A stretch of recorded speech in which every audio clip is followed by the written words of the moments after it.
Okay, this is the last day I'm going to devote specifically to the Victorian era.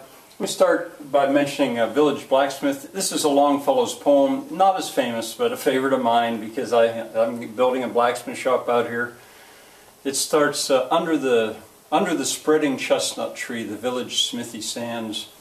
A smithy is a mighty man with arms like iron bands or something like that. Anyway, it's short, it's good. His poetry was widely memorized by school students in the Victorian era, in the days of the one-room school. And show and tell, a little bit of show and tell. Here's the vocal score to the Pirates of Penzance. Basically you have to memorize all of this if you're going to perform it. We have performed part of this in concert, the Dutch Corner Concert Choir. I like the part where in the middle of it all, they all turn to the camera in that movie version, and they sing an ode to poetry. All of a sudden, in all this crazy, fast music, it goes a cappella, and they sing, "Hail poetry, thou heaven-born maid, thou gildest even the pirate's trade. Hail, flowing fount of sentiment, divine emollient." It's a funny moment. It's a neat moment, and then on it goes with the craziness. More show and tell. Here's Stephen Foster's a songbook of Stephen Foster. Original. I think it was done. Yeah, that's the way. There's "I Dream of Jeannie." You can have some idea what the artwork looked like. The sheet music that was printed. See, they were printing sheet music by that time. Whoops. It looked like that.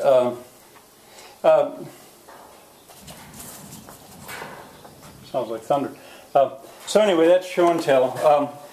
Still one more, Sousa's Great Marches, done for piano. By now people were playing the piano. And I think you can get a feel for the artwork of the Victorian era. All right, now on we go. Comparative literature. I dealt with some of what we have from English, British literature, and then I turned to American.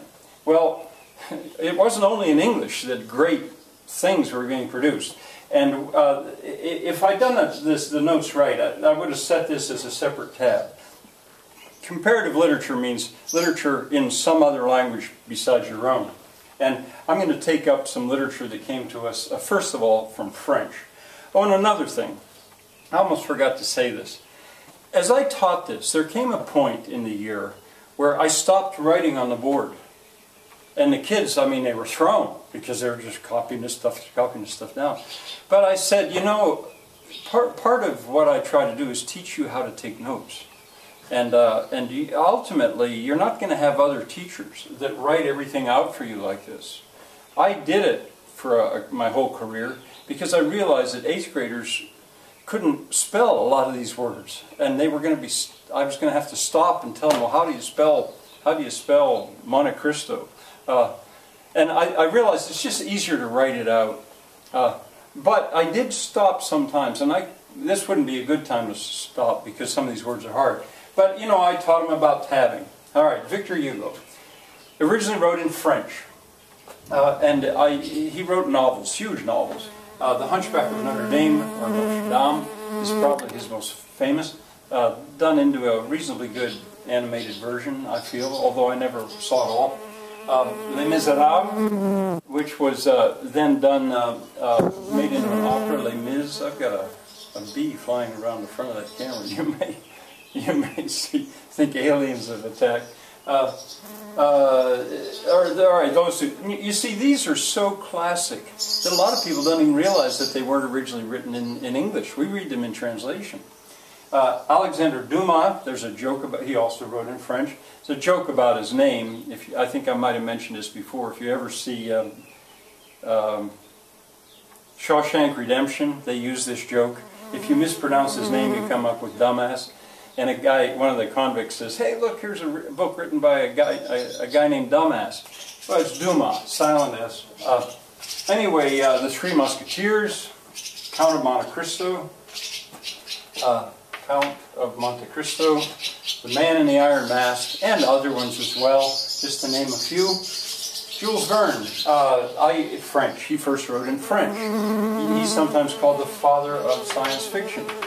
I think he's more famous than H.G. Wells. His works, I think, are Now, I said Mary Shelley, in my opinion, really started the genre big time with Frankenstein.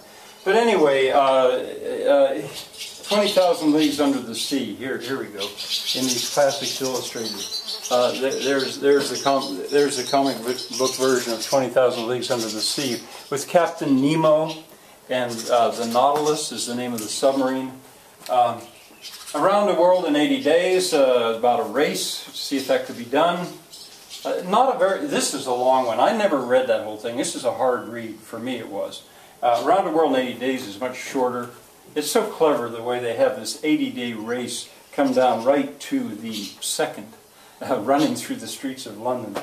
Can't think of the guys.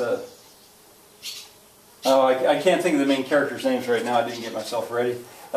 Here's one that is not Jules Verne, not so famous now. Another one, not so famous now. He wrote lots of them. He once said that you should read 500 books before you write one. I think I'm quoting him correctly. Journey to the Center of the Earth. I don't like what they did, the most modern version of it, but I'm comfortable with what Disney did with this one.